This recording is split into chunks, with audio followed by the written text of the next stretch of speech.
All right. Good morning to you all. Thank you for being here, and welcome to the Whale Road Review 10-year anniversary reading. I'm going to begin with just a little bit of nostalgia and tell you a quick origin story.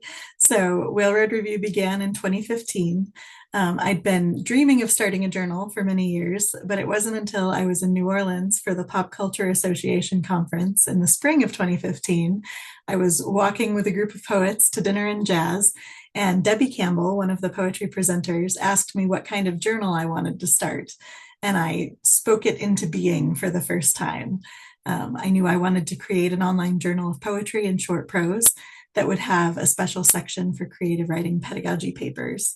So that summer, I taught myself to build a website and I called for submissions. And in December, the first issue went live.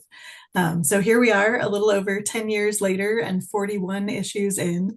And I'm just really happy to celebrate you all with you all, celebrate you all and with you all today. So thank you for being here. For this reading, I've invited contributors who we've nominated for awards over the past few years. We'll have 4 batches of readers. We have about 40. And I'll give a quick introduction before each group and then just let them go. So each reader will introduce themselves, say their name, and share one piece. So please feel free to use the chat if you'd like to leave some love for readers. And readers, please drop your links to your books in the chat after you read to us, and anything else you'd like to share. So now for our first batch of writers. As you might imagine, because of our journal name, we have received a lot of whale-related work over the years. So any whale-related writing has to be extra amazing to stand out in our submission queue. We're going to begin with a fantastic writer who is not only first alphabetically on our program, but who also has a special distinction of being one of the few writers who got us to accept a whale poem. So please welcome Christopher Todd Anderson. Hello. Thanks for organizing this, Katie, and for running the journal. Um, in fact, I believe I've had 3 poems published in Whale Road, 2 of which include whales. This is my first one that does not include a whale. And my poem will begin with an epigraph from the poet, author, and monk Thomas Merton. Half an ode to fire. Everything that touches you shall burn you, and you will draw your hand away in pain until you have withdrawn yourself from all things. Thomas Merton. This was an ode to fire, but I leaned a ladder against the sky, plucked stars from their trees, bagged the moon, and buried it beneath a crown of smooth gray stones. Maybe below ground its dust still shines. That's fine. This isn't an ode to darkness. I write this in a blinding summer haze. This was an ode to fire, but I took out every flame and conflagration, deleted hearth and holocaust, pyre and glow. Hands cupping fire, I snuffed the blaze. I go without electric light, write dark, and feed on uncooked food. It's hard. Even the bravest saints can't dodge the twin fires of passion and martyrdom. In dim-lit galleries, Renaissance shimmers. Paintings of the Sacred Heart of Christ drip tongues of blood and spout fire like plump red Bunsen burners. Pick a god, any god, they all bring the heat. Moloch the misunderstood, good thief Prometheus, or the desert god flashing Moses from a burning shrub. How many gods can a person swallow before becoming an ode to fire? Every day my mind burns through a fat wallet of rages. The taste of charcoal's on my tongue. Desires clutter one's mind like a scattershot box of strike anywhere matches. Every bodily cell is a fierce little engine chuffing with metabolic heat. Only a few more years until I flare out cold and gone. So tonight I drink a toast to ashes, the ghost of things that used to be. But chill the dread. I never said this isn't still an ode to fire. The universe provides. New stars are being born. When Earth goes dim, the dark, blessed hearts of supergiants will pulse a trillion years. Thank you.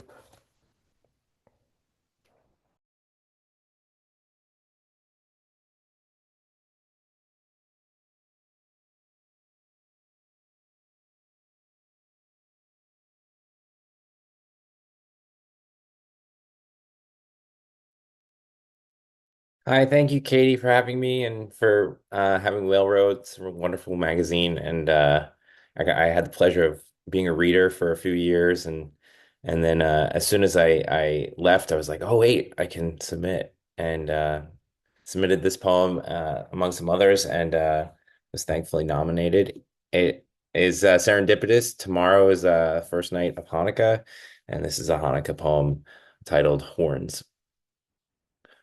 On the drive home, my aunt remembers moving to Indiana, how she was the first Jew for some of her colleagues. One asked if I had horns, wanted to see where I was hiding them. Gail touches the hamsa on her red bracelet. For the entire ride south of Chicago, the fields are flat. Small trees push up through burnt grass, a tender eruption. Do you have horns? To my daughter, the plane of reality is budding with possibility. A Jewish unicorn, sparkles, uninterrupted love. Her older sister answers a riddle no one asked.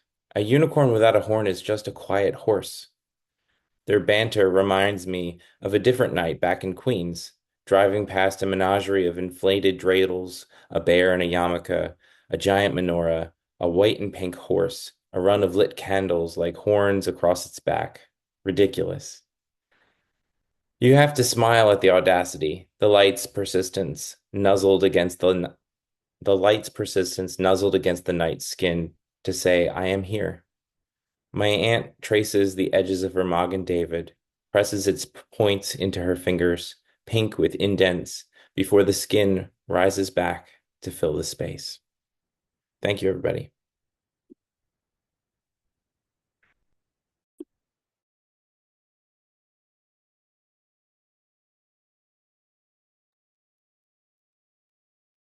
Hi, my name is Rebecca Brock. Thank you, Katie, for hosting this.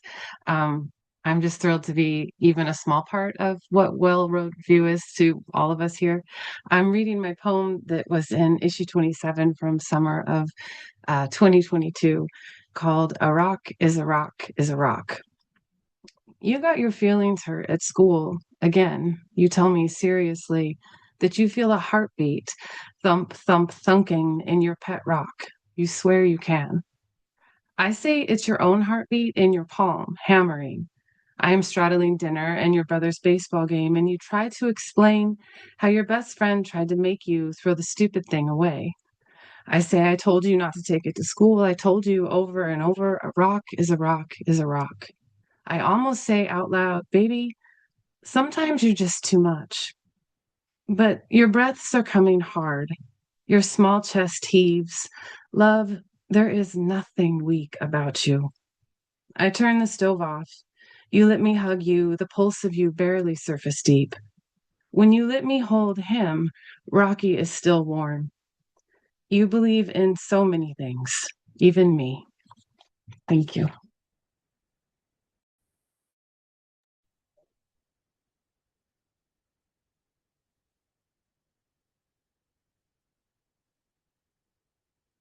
That was great. It's so nice to be here. Thank you, Katie.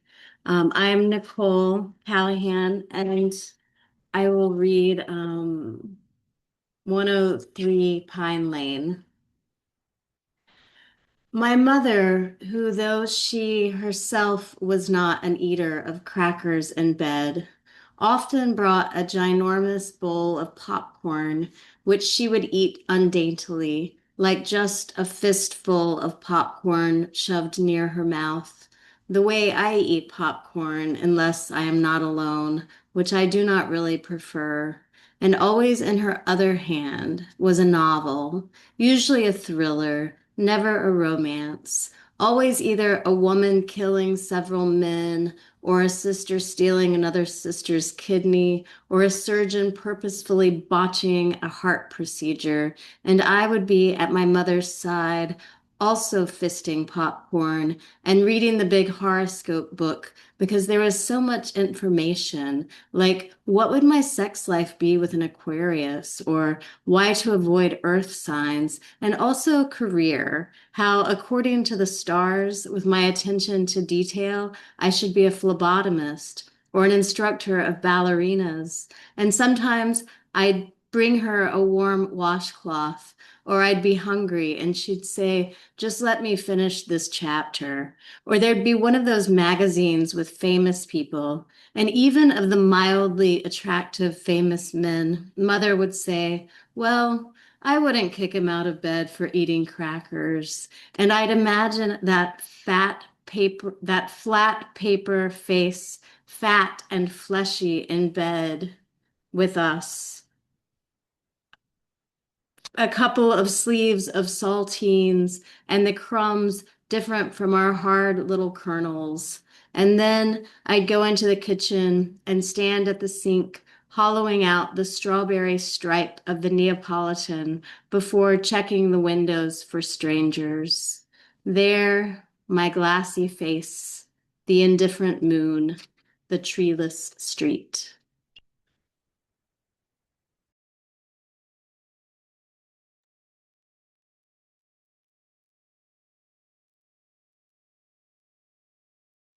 Hi, I'm Sarah Carey, and I'd like to thank everyone who's read so far. It's so amazing. And thank you, Katie, for inviting all of us to be here for this really special reading. I'm going to read The Beach House Offers an Elegy, which appeared in the journal a few years ago. The beach house offers an elegy. My owners opened me to strangers all my life. I house snowbirds, impress weekenders, retirees, turn myself inside out, season after season, summer into fall. Upgrade my scaffolding and wall to wall, the touches one expects to please, but the bones of my existence bear your own indelibly. I indulge my tenants' hunger. Longing is my raison d'etre. At this time, I've held your breath. Praise you gave the ocean view from the boardwalk. Emptiness you may have expressed, unwound for a week's vacation. I exhale you from this space. At one level, how you were known. The sun you watched rise over the dunes from the patio sets, resets. Diabetic shoes you wore when feeling left your feet, left no mark on the porcelain tile, which to this day appreciates forgiveness. Give and take, the net sum of our wanderings. Let me say the guest book loved your leafing, reading what who came before had left. The closet that sheltered your few simple shirts wishes everyone could be so easy to protect. Memory foam and the queen mattress made unusual accommodation of your long, heavy body. Comfort layers in the plush endure depressed. The bedside lamp you read beside until midnight burns for you tonight. When you moved from earth to dust or starlight, if it matters, fronds from a silk palm in the bedroom brushed another lover's shoulder passing in the night. They would tell you, touch remembers touch. No one knows the ways we let each other go. Thank you.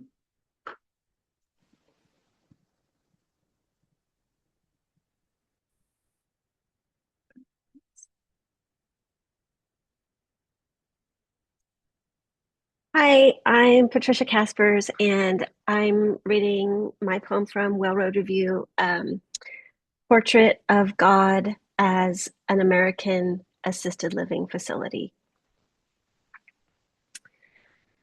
God is a dandelion woman in a cotton pink robe who doesn't care the buttons are loose. God is a locked door with a keypad. An afternoon woman with smeared mascara dances with her father. God is the window between. God fell down again. The swing nurse who touches the shoulder of the man whose mother calls him by her husband's name is also God. God is an uneaten pudding cup, left behind just in case. The wandering, the wrestling, the not schizophrenic ones swallowing Haldol to quiet the hall are God too. God is a small paper cup. God is a corner TV at top volume, reruns of Happy Days in an empty room. God is no visitors today. She seems so familiar, thanks God, this round-faced woman who brings ice cream and photographs. God is the garden wall, espaliered apple branches. God is climbing. The nearest stop, less than a mile. God is the number 12 bus, the nasal sting of exhaust. Thank you.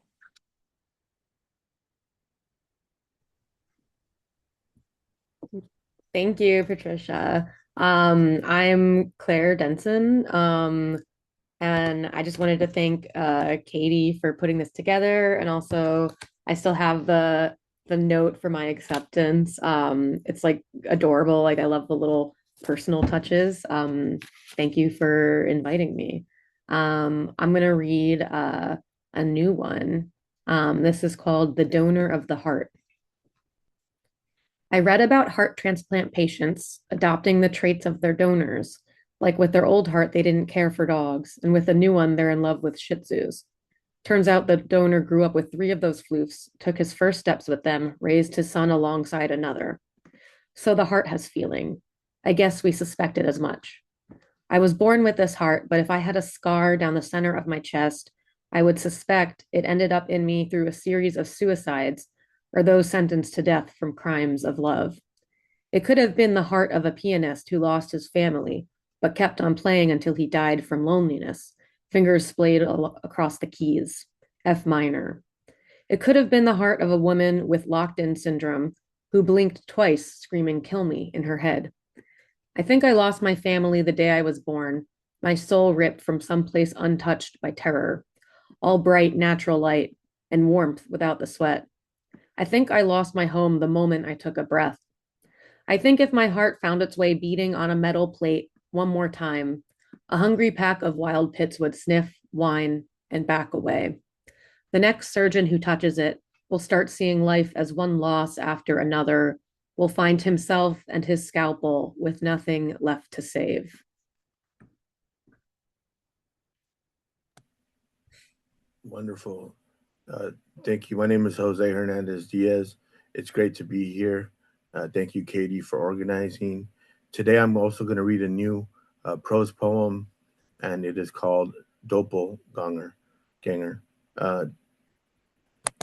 Doppelganger. I walked into the reading room at the public library in Venice and saw my doppelganger, but he was dressed as a circus clown. "What's your name?" I asked.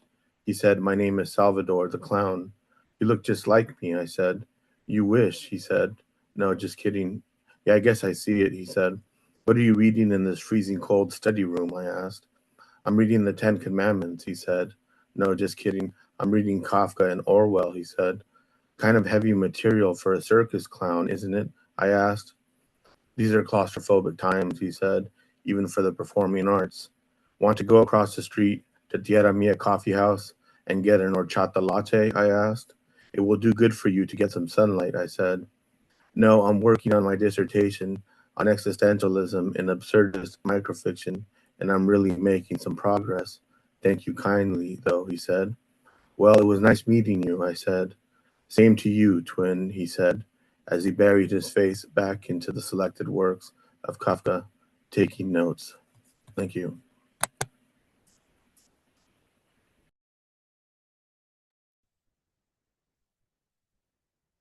Thank you for having me.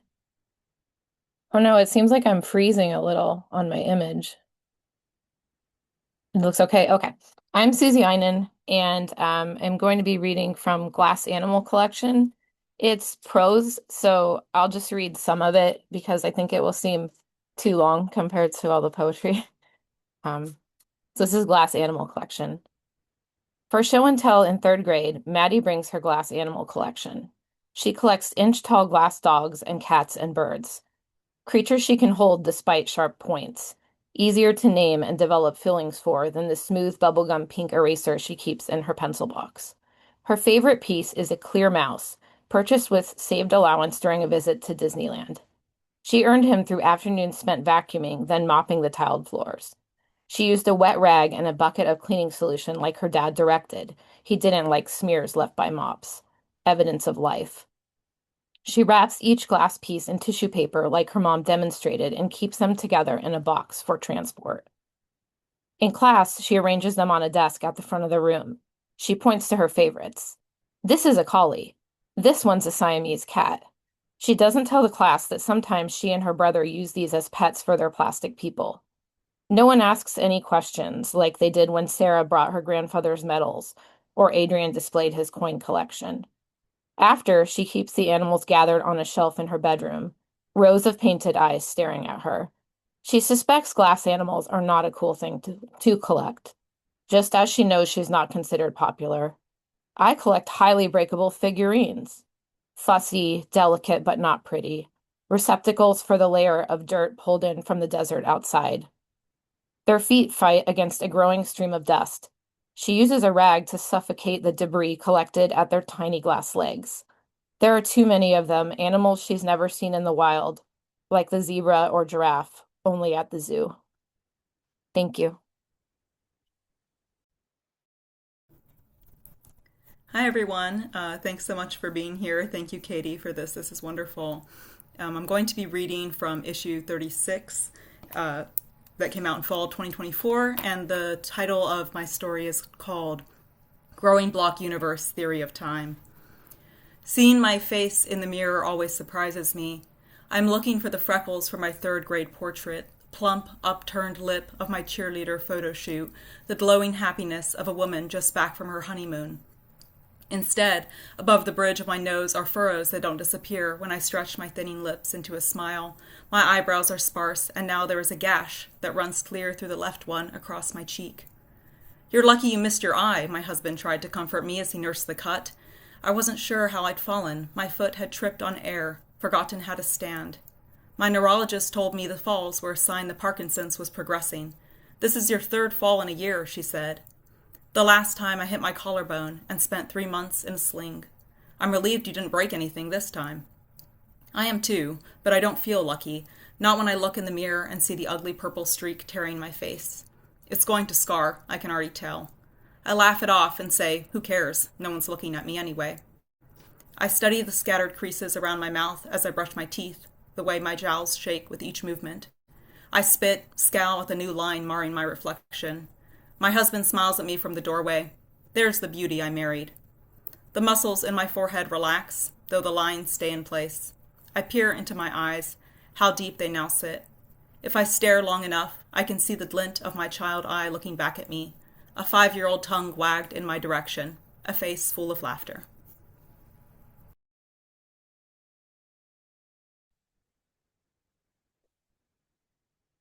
Wonderful. Hi, everybody. Katie, thank you so much. Happy anniversary. I am delighted to be here today. I'm going to read a poem that was in issue 27, the summer of 2022. It's a little different now. It became the very first poem in my new collection in progress. So it means a lot to me, this poem. Cow Distortion. A billboard shaped like a cow in a distant field, or I am wrong. I pull over, let the car idle, the grass bends. Whatever her living cells tell me is enough. She is not a cutout. She is still. I envy her, to stand in the traffic of the wind. I marvel at so thin a line between life and object. Is that how human shoots human, a belief a being is a thing? She helps me understand. She does not move, lets me know I do not know the last time I was still. The cow sees in color, but not red. The grass is green. She has panoramic vision. I have blind spots. I drive alone another 3 hours toward home. No radio, no podcast, no news. Thank you. Oh my goodness, thank you all so much. I keep wanting to type, I love this poem, but I clearly love all of the poems that you are reading. It's just amazing to hear you. I keep tearing up because it's so wonderful to hear you read your words. And these, so many of the pieces that we published, that yeah, they're very special. So in this interlude, I want to recognize the staff who have been doing this with me for the entire 10 years. Our original managing editor turned peer reviewer, Elle Wong, and two original peer reviewers, Kai Russell and Alan Culpepper.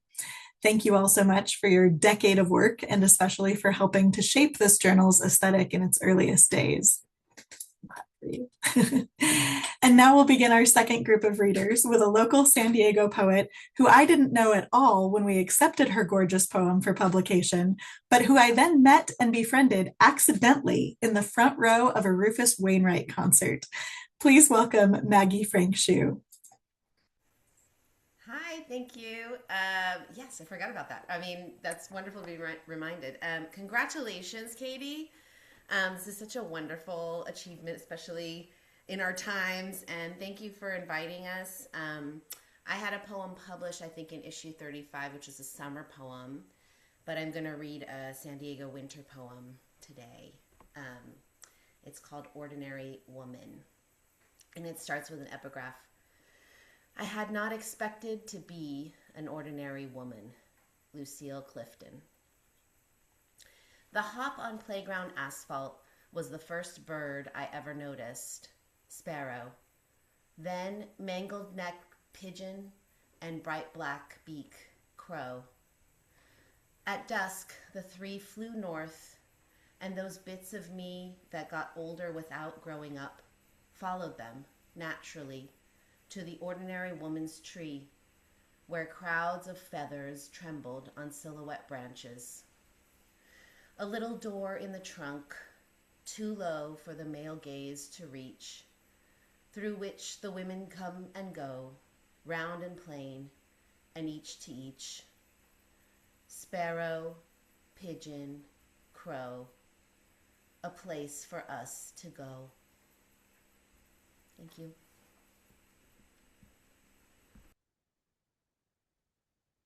Thank you, everyone. So my colleague had an emergency this morning, so I'm a nurse. I had to run to the hospital, so you may hear some Christmas music. I'm so sorry about that. I'm just in the auditorium. So my poem is, my high school teacher tells me men would line up to get me pregnant. The girl next to me is me, and she shakes out a laugh the same way she rattles a can of spray paint. I say nothing. She gleams like wine on a parishioner's lips, like a dog bowl licked clean. A paw is placed on the thickening glass of his heart. He has never felt so close to death. Each night it turns in its pew to stare at him, but he can't bring himself to look. The girl next to me is Josie, and each time she bites my nipple, she tells me it's not a sin, not yet. As the eye in my teacher's knee opens wider, as she squeezes my neck, and the strange botany of my womb blows its dark flowers like bubblegum. Eve's birth marked the death of innocence, my teacher says, and I know he wants me to be afraid because of how closely he stands, the long unlit street and his voice stilling.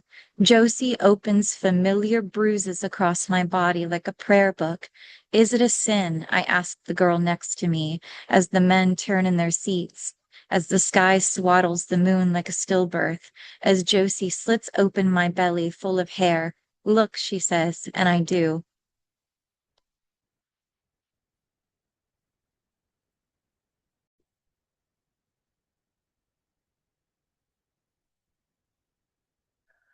Well, thank you. Thank you, Katie. It's been so much fun throughout the years to see you at conferences and to be a part of this. I was a reader for a couple of years, which was a joy. Um, I was going to read the piece that was nominated for a pushcart with you guys, but I am so different now. It just felt like a downer to me, and since then I've really meditated on joy and have even written a book on joy called Undaunted Joy. And of course, now I lost my place of the piece that I was going to read you guys. The reason I chose this one piece in particular is because it has Katie in it. So, and you'll know Katie when you hear the part. But this, and it's shorter than the piece that we published with Whale Road. So this is from my book, and each chapter is a short essay on a place that I've found joy. Some are mundane and some are magnificent. Here's one of the mundane ones, the joy of oranges. Never rush to peel an orange. If someone happens to be sitting near you as you break the flesh with your thumbnail, invite them to inhale the initial spray of citrus as a gift. The scent calms as it cheers. Slowly, languidly, attempt to peel the rind in one long single strand. Bonus points if you can take that strand and reform it into a hollow orange. If anything, it will make you smile. Gently gather each string of pith from the outer edges of your orange. This requires patience, but patience tastes better than haste. Tenderly pull each segment away from the cluster. Each one is an edible jewel. When you place it in your mouth, it will explode with equal parts sweet and tart. Once, at the Asheville airport, a group of poets invited me to share in their bounty of clementines. Each bite reminded us of poems we had stored in our memory. We took turns reading these treasured poems aloud to each other. These poems served as a benediction before we parted ways, each to a flight to a different part of the country. In high school, each year, my English teacher read a poem about first love, sacrifice, and oranges to his incoming class. He couldn't read the poem without his voice cracking as he struggled not to cry during the last two lines. It became an annual joke to ask the freshman if he had cried reading Oranges. But now, I too can't read that poem without breaking, both for the beauty of the poem and the mark left by that sweet teacher who taught us how to see, even if the lens would take us years to look through. Today, I taught a little girl who is not my own how to peel an orange. She watched with curious and expectant eyes. She was not in a hurry for her snack. She knew I was showing her more than what she could see.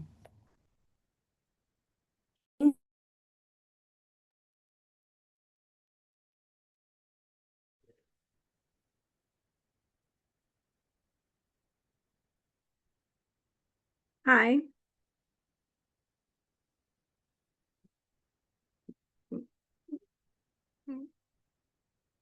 Hi. Mm.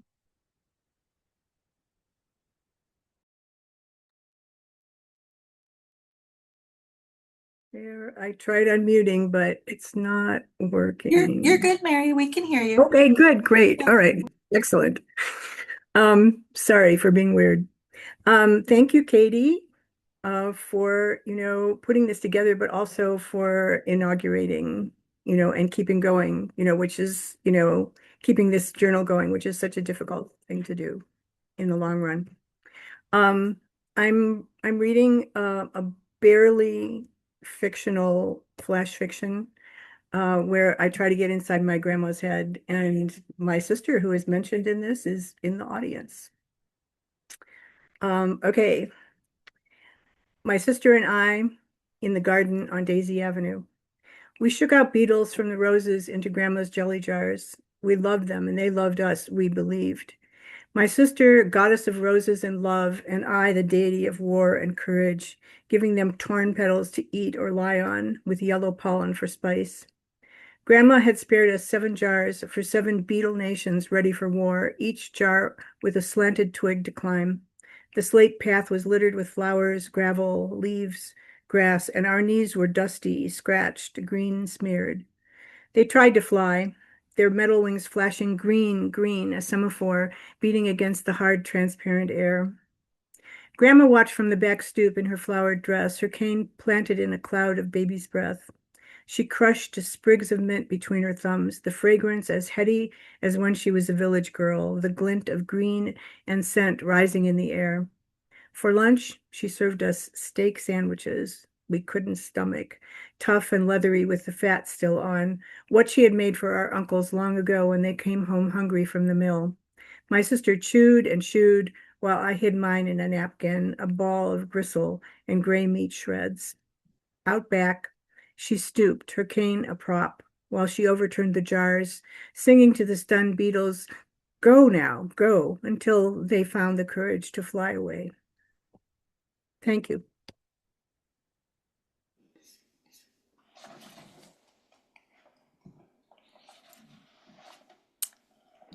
Hi, I'm Melissa Joplin Higley. Thanks, Katie, for inviting me. I also have my card from you, still not immediately at hand, but tucked away. It's such a wonderful gesture, and I'm so happy to be in the journal. And thank you for nominating this poem for a pushcart. This appeared in issue 34 in spring of 2024, and it's called On My 47th Birthday.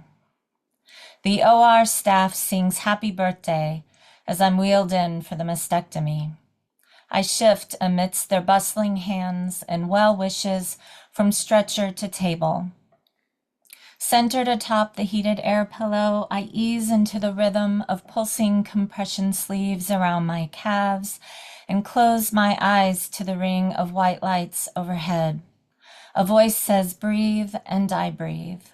Sweet nitrous oxide fills my head and I sink into chemical whirl, forget everything beyond myself.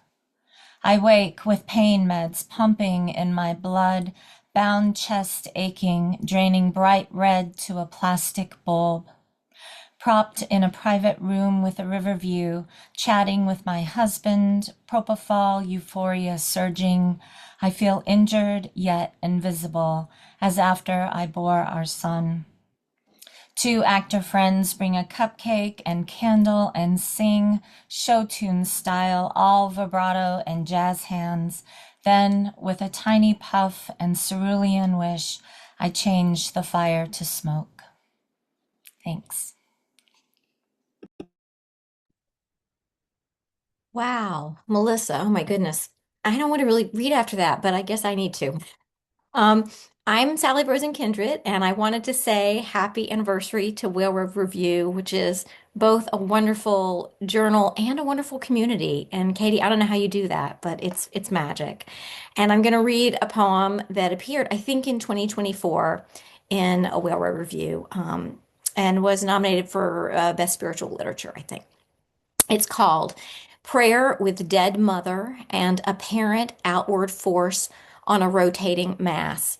And for anybody who doesn't know, that's centrifugal force. I had to look it up too.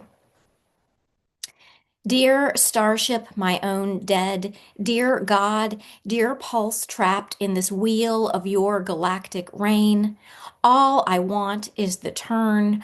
All I want is to know that the turn around her late, vast, black ribboned star collapsing will keep me inside you, flung and fleshed and yes, immobile against the sorrow wall, centrifugal, will keep me spinning, oh, away into the strange press breath comfort of not being here, not stomach, not sugar, not spit, not being upright in the red chair of the living.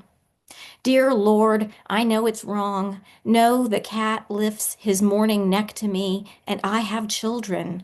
But please, if she can just keep dying, if still her sunbraid burning, if Never's starry splay can cry me back and back so hard, ongoing flat, and that can last, erupting louder than any hair I breathe, I can stick to the cheap physics of this universe's brute sci-fi slide. I can't, oh, don't let me stop, uncurl, drink and pool, taste bright, her summer voice. Whirl and whirl on, Lord. Keep me banked so that no fine bits can touch me, slow from the lamps, the pines and tongues of this place, where skin and wrong my own dream child hands are why I lost, oh help me, what I had. Thank you.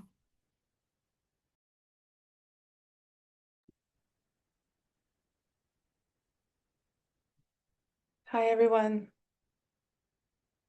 Sorry, can you see and hear me? Yes, okay, sorry, I just look strange. Hi, I'm Andrea Coohey. Thank you so much for inviting me, Katie. This is really wonderful and a little bit of warmth on this really chilly day up here in Toronto, Canada.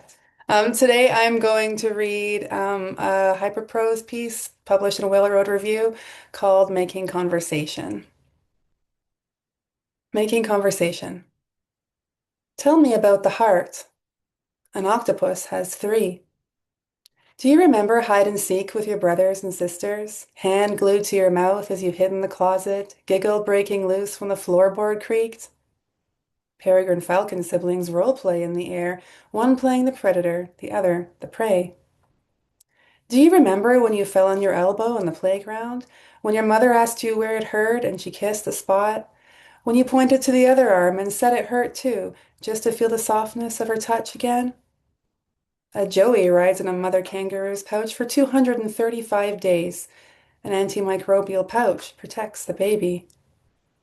Do you remember waking up to the aroma of pancakes, the promise of chocolate chips nestled in the batter, the way your mother arranged cut strawberries into hearts around your plate, how she never cared for pancakes but made them just for you? A python can survive 6 months without food, its 2 mandibles spread apart to accommodate large prey and swallow it whole. We're nothing without the people who love us. Baby sea turtles spend 0 days with their parents. Do you remember the nightmares that drove you from bed, stuffed elephant clutched to your thumping chest, the way your mother made room for you under her blanket, how you imagined you were bears tucked safe in their den? In the presence of danger, some embryonic frogs can hatch themselves early, escaping to safety in 6 seconds flat. Early experiences form the fabric of who we are. I can sew holes with numbers. Do you remember your mother's hands when you came home late, how they moved in a tremble from her eyes red and wild to her mouth, to her heart and back again? How you felt a vague guilt but were mostly annoyed? How you never appreciated what you had? The vampire squid spends its life in darkness, 2,000 feet below the ocean's surface. From the tips of its tentacles, it makes its own light. Thank you.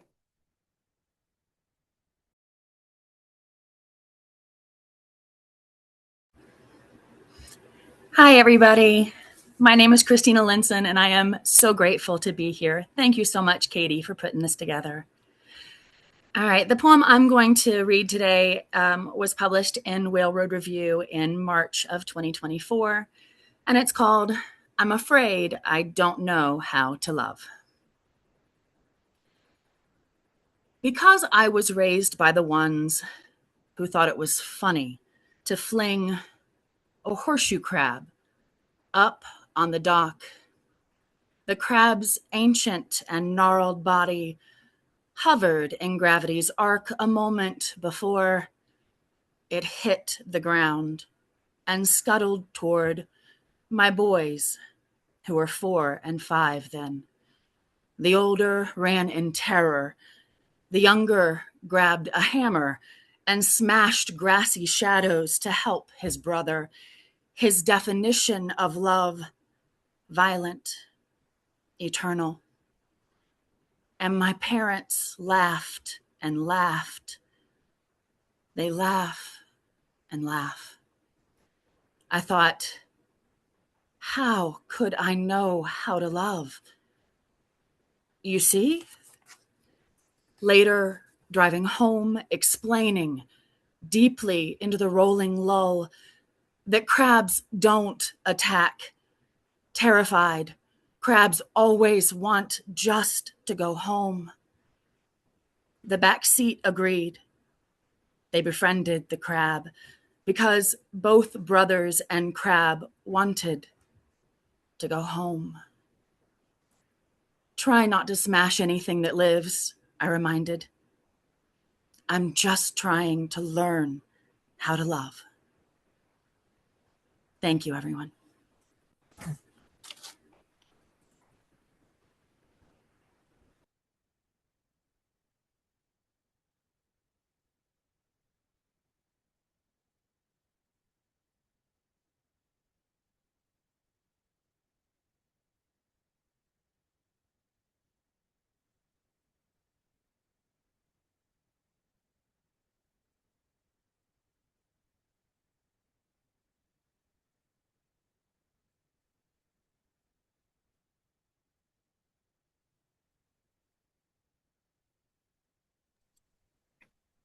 Rita, I see you're here and unmuted, but I can't hear you.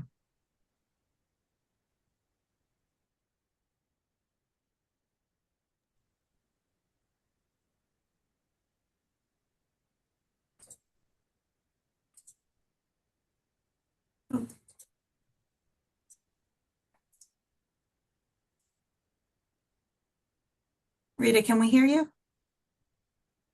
Can you hear me? Yes, we can. Oh, okay. I'm sorry. There must be something wrong with my video. If it's okay, I'll just read the poem then. Yeah, we can hear, we can see you too. Oh, you can? Okay. Yeah. I'm so sorry. I'm That's so okay. sorry. I didn't see anything. Sorry. That's all right. Zoom Hi is from weird. Miami, Florida. I'm Rita Maria Martinez. I'm going to read the poem that came out in Whale Road. It's called Shelved. As more aunts and uncles meet their maker, I think of Crisis on Infinite Earths, 12-issue crossover saga, multiversal catastrophe with a high body count, despite supers who try to prevent the inevitable demise of planets, deaths of innocent civilians, teammates, and friendly other Earth doppelgangers by traveling to the dawn of creation, where an enormous hand rises from primordial soup and mist to birth and cradle star clusters. As unrepentant winter besieges our Earth with a string of cloudy days, my migraines and melancholy accumulate. I ponder if cousins, nieces, and nephews will rediscover me in poetry after I'm gone. Or will I remain forever shelved, gathering dust, forgotten like that Earth 2 Wonder Woman, always as beautiful as Aphrodite, wiser than Athena, swifter than Mercury, and stronger than Hercules. She who ages backwards when hit by death ray, reverts to statuette, disperses into wind-blown clay on Paradise Island as if she'd never existed.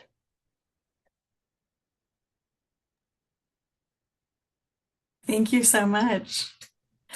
I think that Elizabeth is not here, but if you are, please interrupt me. Okay. pretty sure she didn't make it yet. I'll slip her in later if I can. But thank you again, all of you in group 2. That was amazing. I didn't realize I was going to cry through this whole reading. I've just been sitting here. I'm leaking. But man, it is just so, so wonderful to hear you all read. Thank you. So in this interlude, I would like to recognize our whole crew of peer reviewers, past and present, many of whom were contributors first, who we kind of sucked into our orbit so that they could read with us. So there are a ton of them, and I'm going to put the masthead link in the chat rather than listing everybody's names. But whether you've read submissions for a couple of weeks or for several years, your peer reviewing has been more valuable than I can say as our submission pool has grown, and I'm so thankful for each one of you. So next we're going to jump right in with our third group of readers, and we're starting off with a writer whose poem and Whale Road Review first introduced me to the Isabella Stewart Gardner Museum and the heist of 1990. So when I visited Boston for the first time a few years ago, I had to go there and read her poem on location. Please welcome Catherine Maynard. So hello, everybody. Can you hear me? Yeah. Okay. So again, like everyone else, Katie, this is such an honor. I'm delighted to be a part of this celebration. And like you, I would like to cry through most of these poems, but I worked not to because I wouldn't be able to read. The lump in my throat would have gotten in the way. So I'm going to cry afterwards. Okay. So just pull this up. Christ in the storm on the Sea of Galilee is missing. Stolen in 1990 from Boston's Isabella Stewart Gardner Museum by enigmatic thieves. Rembrandt's only seascape, its frame hangs empty on the wall, in hope for its safe return, the director says, though it has been 31 years. Still, the gift shop offers prints of the scene. The disciples are all there, Judas too, though no one is specifically identified. If convention holds, likely he is the one in deepest shade, off by himself, a fearful crouched figure, dimly lit. Or else he's the man in scarlet, holding his head, back turned from Christ in faithless terror. Rembrandt is there too, disguised as crew, also holding his head while clutching a rope, looking out as if to ask what we might do were we in his place. The distraught disciples have roused Jesus from sleep, reproaching him, "Master, how can you sleep with all this going on? Save us." At the bow, waves lash the ship so it tilts at a dangerous angle. The sails are full, tipping the boat toward the darkened sea, while men cling to masthead or rigging for dear life. All of this I see standing before the empty frame in a museum filled ceiling to floor with priceless art. What was lost looms large. The thieves only took 13 items. A coincidence? Like Jesus and the 12 in the boat. The absent painting dominates the room, not unlike the way a hole left by a missing tooth worries the tongue, the way an empty seat at the table defines the space. Soon, Jesus will speak the calming words, command the wind and waves, soothe his comrades' fright. But from where I stand, that word is not yet. The storm rages on, and a curtain drapes where a masterpiece once hung, waiting for what may never be returned. Thank you. Thank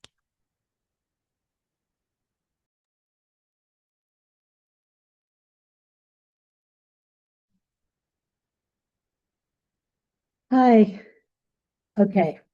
Yes. Am I audible? Good.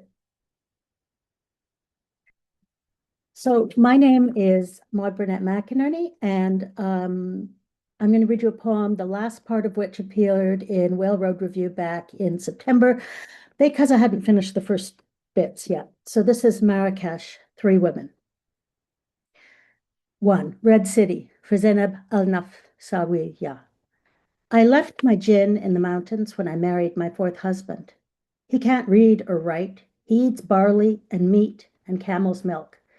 But he will rule the furthest west, from Seville to Senegal. My jinn told me so. I came down from the mountains without my jinn. I took a skein of bright red wool. I laid it over the pale red sand, tracing walls and towers, courtyards, colonnades, a madrasa with a minaret. My husband laid the stones himself, without the help of the jinn. Fountains leap up in basins lined with emerald tiles among the groves of palms and orange trees. The breeze is cool in the gardens at dusk. My husband wanted a fortress. I gave him a red city, a rose in the desert. Sometimes I miss my jinn. 2. The Poet for Hafsa bint al-Hajj. One day I woke up and I was old. I crossed the sea to sit in a garden under orange trees, teaching 3 girls how to read and write until the day grows hot. They wander off. The little one has a silver ball with bells inside. Her sister ties a piece of string to the leg of a tiny turtle. She rubs its shell with almond oil until it shines like amber. The eldest sits by the fountain, writing ghazals to a boy she's never met. I did not teach her this.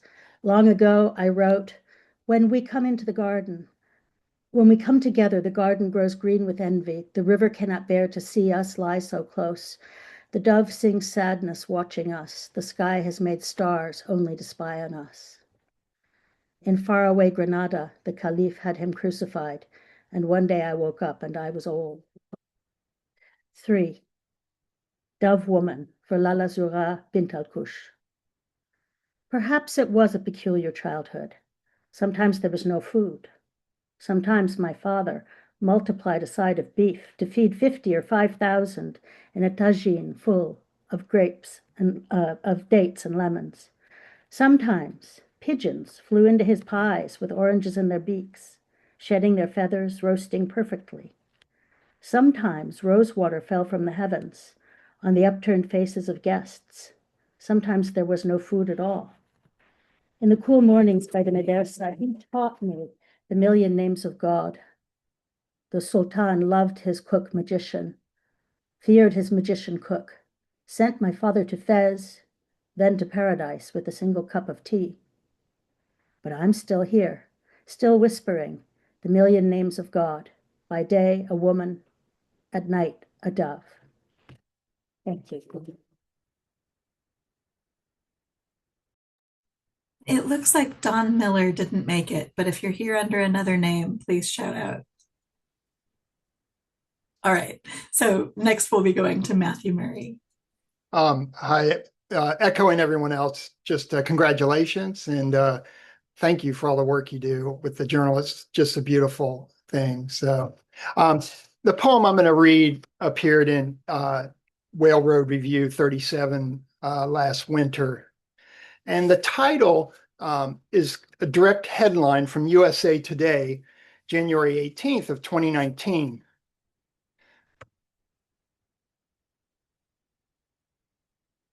Three-year-old who was missing for days says a bear watched over him in North Carolina woods.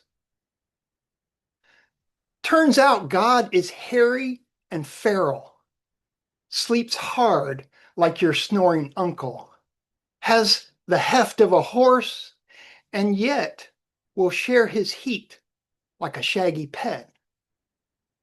When a 3-year-old survives alone in the woods through 2 nights of rain and ice and swears a bear stayed with him like a friend, who's to say where cold, hard facts end and a universe of wonder begins?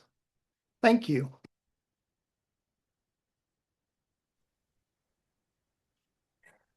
Oh, that was wonderful. Katie, Whale Road Review, everybody, I'm so excited to celebrate. Congratulations on this incredible milestone and this reading. Thank you, everyone who's part of this community.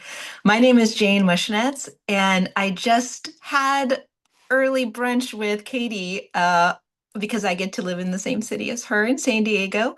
And we sometimes share poems. And this latest one that I just shared with Katie, I'm going to read now. It's a new poem of mine. It's called Imagine This Poem Wearing Lingerie. Your eyes scan its body, try to peek ahead. I try to keep you guessing. It is yes, desire can be expensive leather, velvet, silk, or cheap. A feathery disguise, a see-through notion. This poem is a shape we make together. Your breath, my rhythm, our shared fantasy, all in my wrist, your head. Your thoughts are barely there. My words are almost parting inside you.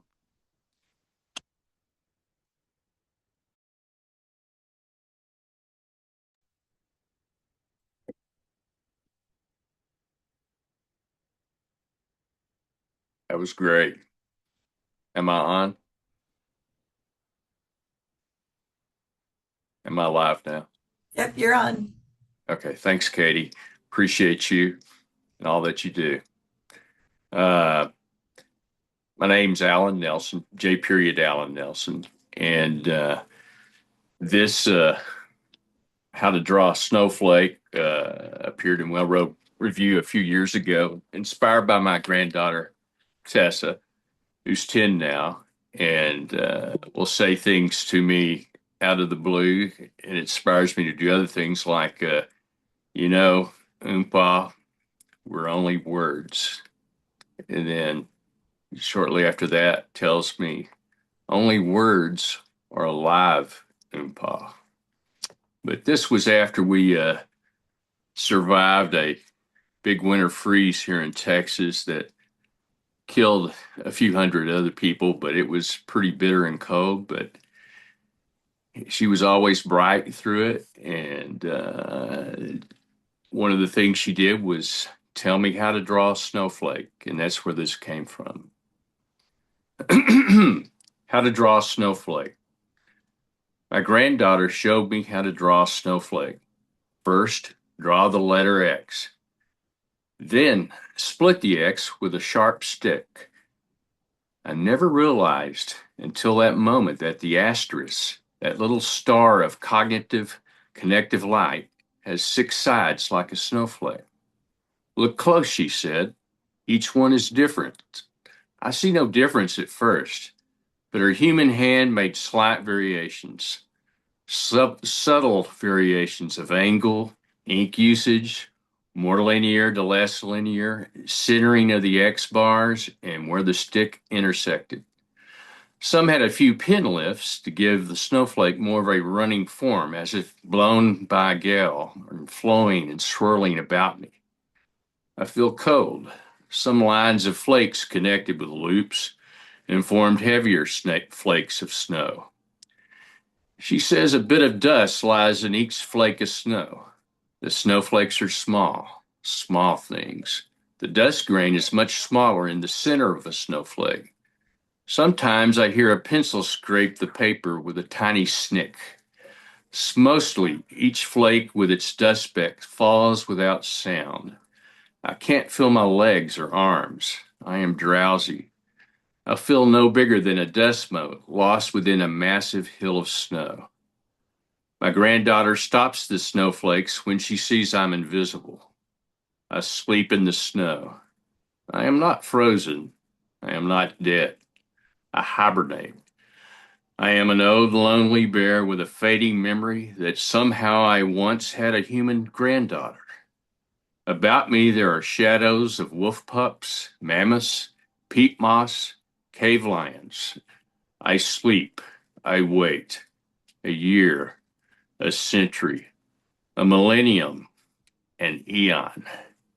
A long season nears its end. Granddaughter draws a round burning sun with long lines of warmth.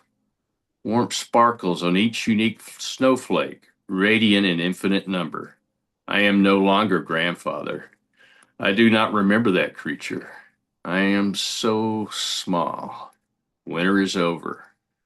The bangles of light soften the snowflakes heavy upon me to curl the X's and sticks till the lines connect to form drops of water in the thaw, to warm until I wake with a rush as a dust mote unbound from a single snowflake, to rise into a surprise flood of radiance, brilliant as fire.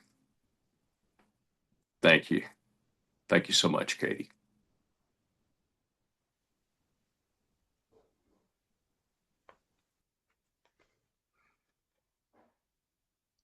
Hi.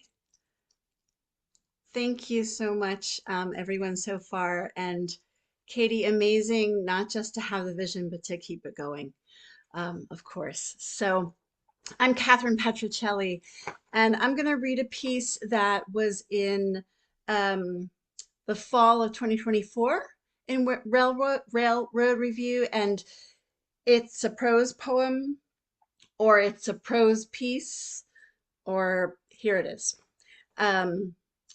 And appropriately or unlikely, it's called Whales. I have a photo of my mother in a gray hoodie on a boat, a whale watching trip. We see a few tails at a distance. Regardless, for the 5-hour duration, she holds her camera to her eye, with the exception of this moment when I take her picture. In another version, the boat rocks wildly in the wake of all the breaching. Squeals from excited tourists create a din. I have to shout to my mother. She turns toward me, my photo a brief interruption on her agenda. She clicks and clicks at the splashing. Okay, let's say this time the water is glass. Far off on the horizon, what might be a small spray from a blowhole, maybe a second. A pod moving off. My mother is nonetheless enthralled, wind buffeting us. She anchors herself, turns and smiles, and that's when I snap the picture. What I left out before is that the boat zooms to a likely spot. Then the captain cuts the motor. Soon a female humpback sidles up next to us and goes to sleep. The crew calls it extraordinary over the PA system. The boat lists to one side while every passenger aboard leans out over open ocean to try to get a photo. Eventually, Mom and I give up our spots to let others see. We shake our heads in awe. She poses on the opposite rail, empty of people, and I shoot off a bunch of pictures. The one I like best, I frame and station in the living room. After several years and 2 moves, I forget the details of the trip. At some point, I slide the picture out of its smart black metal and replace it with one of the kids posing in Halloween costumes. The truth is, it's off season. There are no other tourists on the deck. The few who came are inside eating Doritos. The wind is cold, and Mom and I alone brave it. Even though right out of the docks we had dolphins following the boat's wake, now all is quiet, minus an occasional cormorant overhead. It isn't until we're almost back at the harbor, crew apologetic, naturalist going on and on about breeding habits, that I think to aim my camera at Mom, who smiles obligingly, tells me she doesn't mind about the whales. It was still a thrill just to be on the water. There's no boat. Mom and I stand on sand and squint in the direction the German man pointed. We can only make out white crests on a choppy sea. Mom pulls her hood on and focuses her lens on hermit crabs in the tide pool. I've forgotten my camera in the car. Tomorrow, she will fly home across the country, and I will see her again once more. The day I arrive at the hospital and kiss her cheek. She'll leave me a letter that says, "It was enough." Thanks a lot. I got a message that Maria is sick and won't be here, so Jennifer Potts is next. Thank you, Katie. And congratulations to Whale Road. This poem was published in issue 31, summer 2023, and nominated for Best Spiritual Lit. Thank you so much to Whale Road. Originally, the title was Swan Song. It's mutated a couple times, so we're going with Sky Swan Song. Overhead, in the vast sprinkle of galaxy rocks, the feathers and neck outweigh our lofty attempt to discuss the stars. We stare into what looks like water, but instead betrays the sky stacked on sky, stacked above, higher above skyscrapers. Up there, a swan stretches the reach of everything except our hearts beneath the view.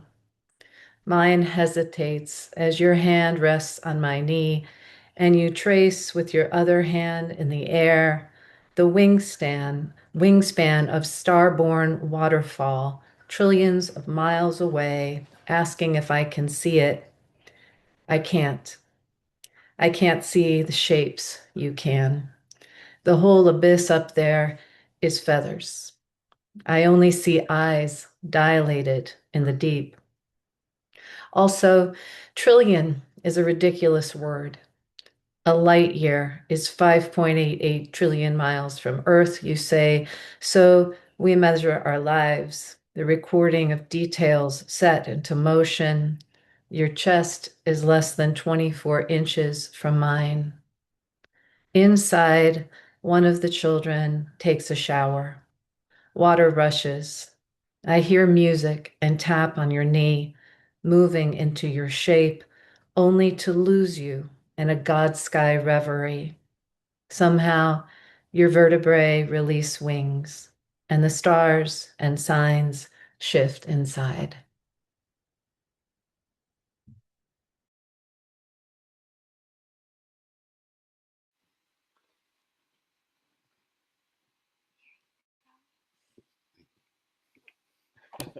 Hello. Thank you for having me here. This has been so fun. It's been an honor to listen to all of your works. My name is Remy, and this is Emily Grace, and we are going to read together if she's quiet enough. Gifts. God gave me arthritis, twisted joints, and inflamed nerve. God gave me a wife. God gave me a student loan. I said this debt is insurmountable. God gave me a pet dog. God gave my dog arthritis, twisted joints, and inflamed nerve. God gave me a home. I said I can't afford the mortgage. God gave me a flood.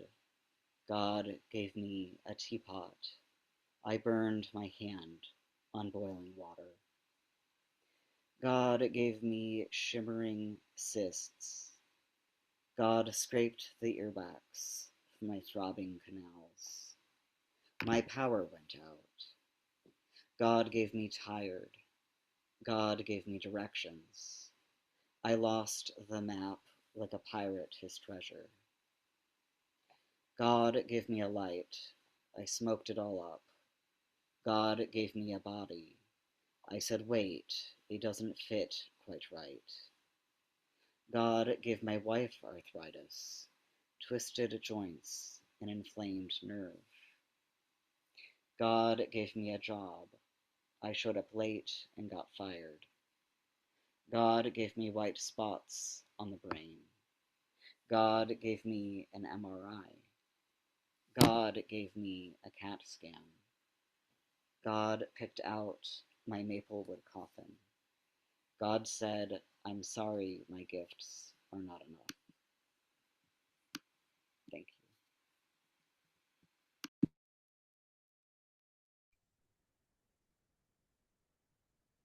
Hi, I'm Whitney Rio Ross, and I am so glad to be here. I love Whale Road Review. I think it's one of the most special journals out there. So I'm very glad to be here. I'm going to read my duplex from issue 36. It is an ekphrastic piece after Alex Katz's Dancer 3, and I'll drop a link to that piece in the chat. Keeping time. When I remember us, we are dancing, stretched but bound, rind of the trees that grew us. Stretched, we were bound to grow beyond those trees, their limbs shorn, our braids fleeing skyward. When shorn, our limbs and braids fled the sky. We bowed in thanks for the bread of life without wine. Bowed, we thanked bread for life, craved wine and other bodies with mouths to open ours. In different bodies, our mouths opened with the same whispered questions, damnable doubts. We whispered. The same question damned us to doubt.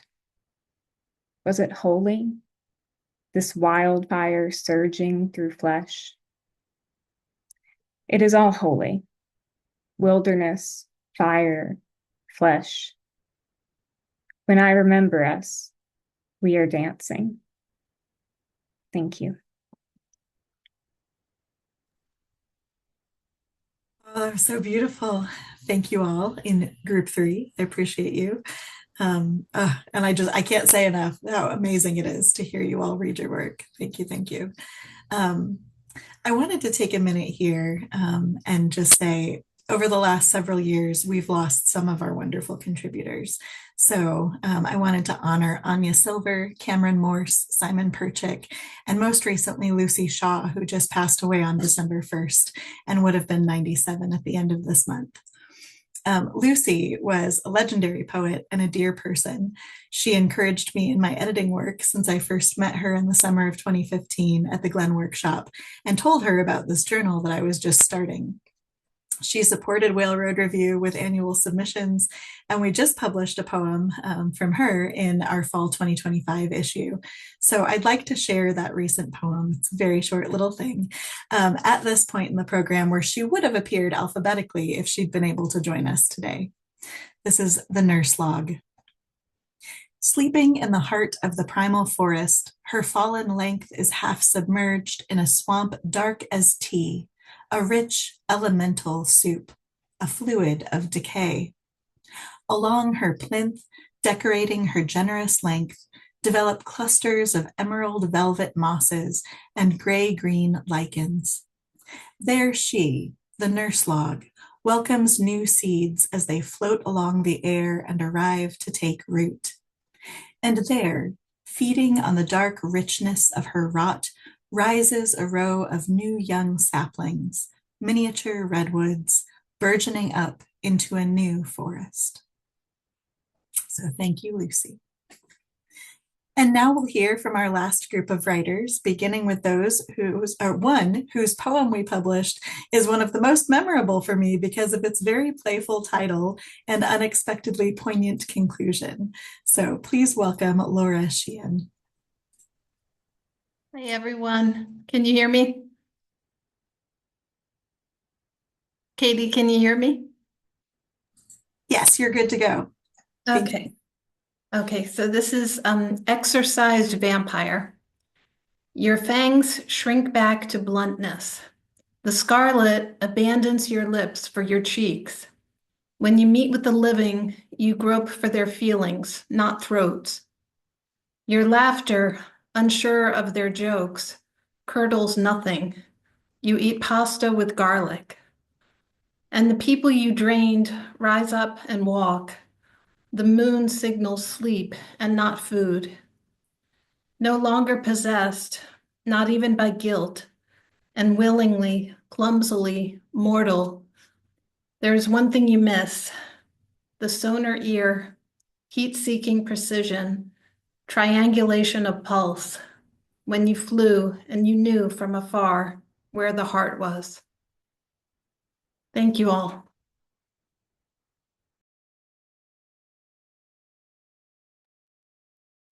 I love that. I can see where the fascination with the title comes from.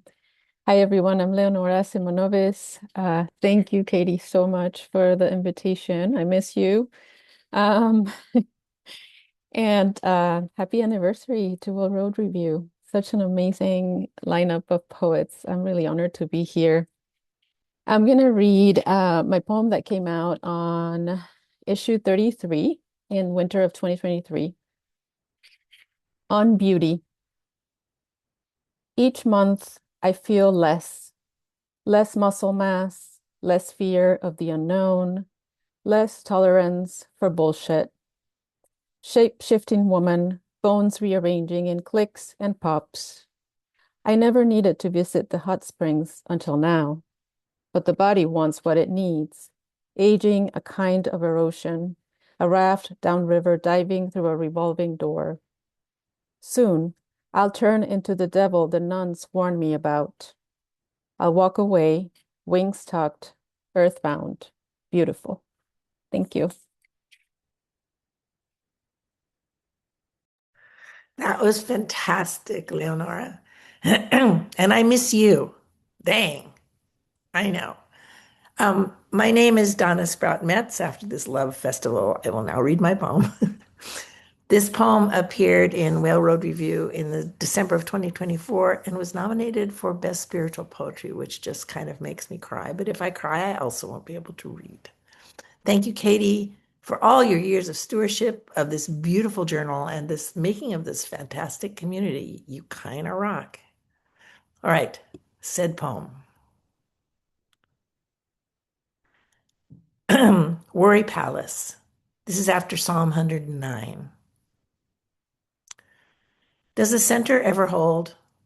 I'm liquidine, the day's pain, a shelter, a canopy of permissions, a belt so poorly made that I break out in small injustices, their dicey ricochet, the reap and sow, such easy malevolence, and you, my only conduit. Let me build an anxiety castle, a gone house for storing the consternation so I can find it. In this corner, glowing flagstone and pine, a cranny for possible breaking. My father's oak cigarette box, its silver hinges, to close down over the shadows. All this judgment. I stuff it sloppy into my mother's dresser drawer, the one where she keeps her secrets. And on the pantry's top shelf, hard to reach, there, I hide the crone. Thank you. Thank you, Donna. That was beautiful. Thank you, Katie. I'm Angela Susich. I'm going to read a prose piece from issue 29 that was nominated for Best Spiritual and Best of Net. It features my daughter, who is now 5. It's called On Learning That Yale Scientists Restored the Brain Function of 32 Dead Pigs.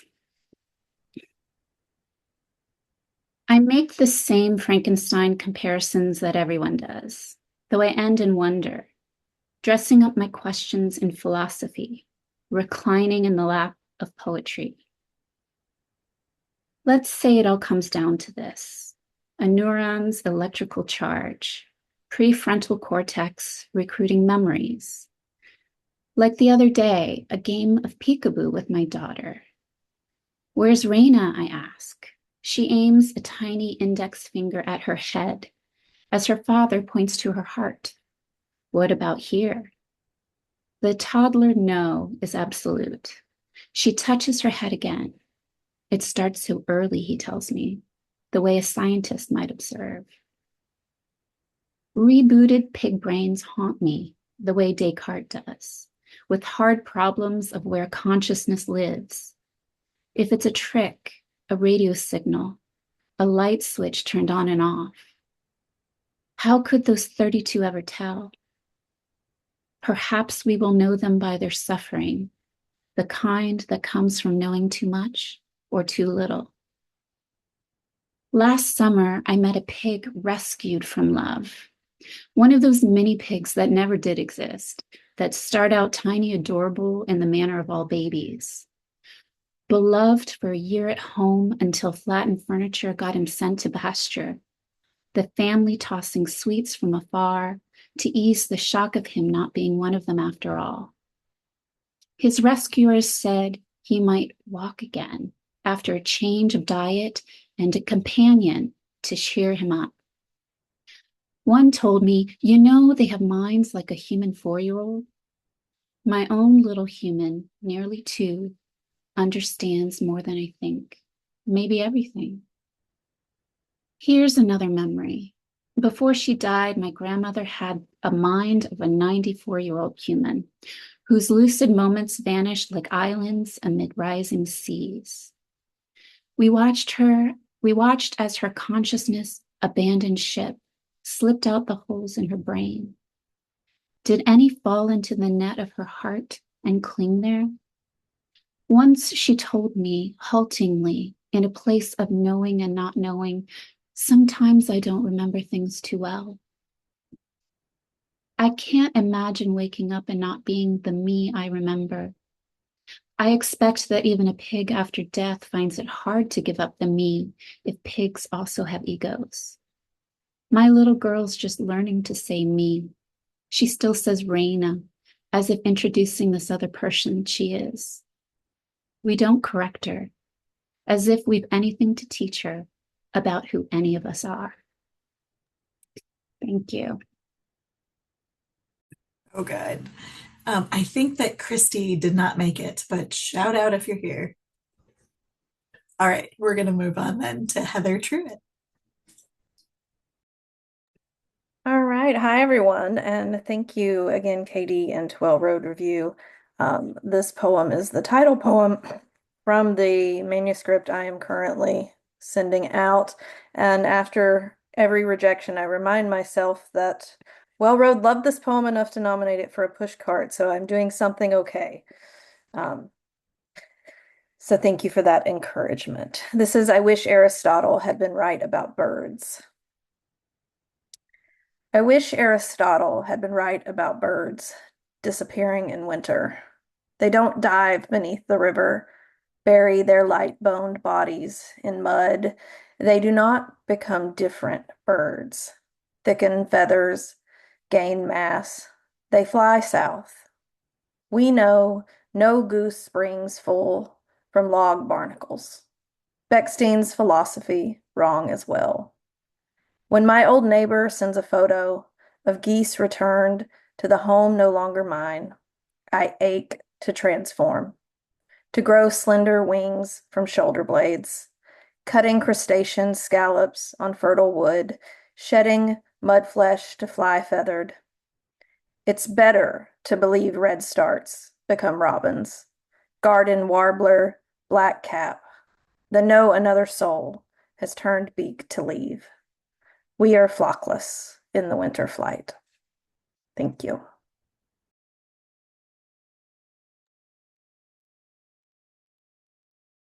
Hello.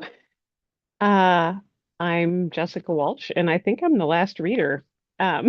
So everyone has done a beautiful job. Thank you so much, and congratulations to Katie as well, of course. I'm gonna read Run the Lights. I've turned on my hazards and run red light slow, my car first or 15th or last in a long blinking line, wipers squeaking off beat because processions are always damp and cemetery mud slick. I've nearly slipped, but held tight the elbow of a widow whose curse was bleeding and then long life as she crouched to drop letter, flowers, a pack of cigarettes. I've watched a parent tuck a stuffed bear in a tiny coffin and seen a stranger stay behind just to curse a grave. Hazards on again to community hall, then all on our unblinking ways. I ran red lights, hazards on, while my own water spilled and spilled, soaking the driver's seat of the car we bought to be parents in, scared of my baby, who for months had been just a beautiful theory. In practice, I was already a terrible mother. Never once did I think of our reckless danger, how the horns sounded around us, how I dodged 2 accidents, wanting only to arrive where someone could take charge of my body, of our bodies, and maybe give me something to take the edge off. When we left for home 2 days later, there were no lights, but I could hear the rhythmic flashing of my panicked heart. I threw on the hazards and I ran the lights to be there in time to say my piece, to send home and bring home. I scream emergency everywhere I go. Thank you. Thank you so much. I love that poem, and it's a wonderful way to wrap us up. Thank you to everyone in Group 4. Thank you also to all of you, contributors, staff, readers, family members, everyone who's here. Thank you for giving this journal life. I also want to thank my spouse, who is the cover designer, who does not want named credit, but he's getting it here anyway, and also driving my boys around all over the place so I can be here with you. Just appreciate having a supportive partner who is enthusiastic about what I do. Here is to another 10 years and many more. Feel free to stick around if you'd like to chat for a little bit. I'm going to stop the recording so we can speak freely. So farewell to those of you who are watching the recording, but we plan to host more virtual readings in the next year. And so I hope to see you again soon. Thank you.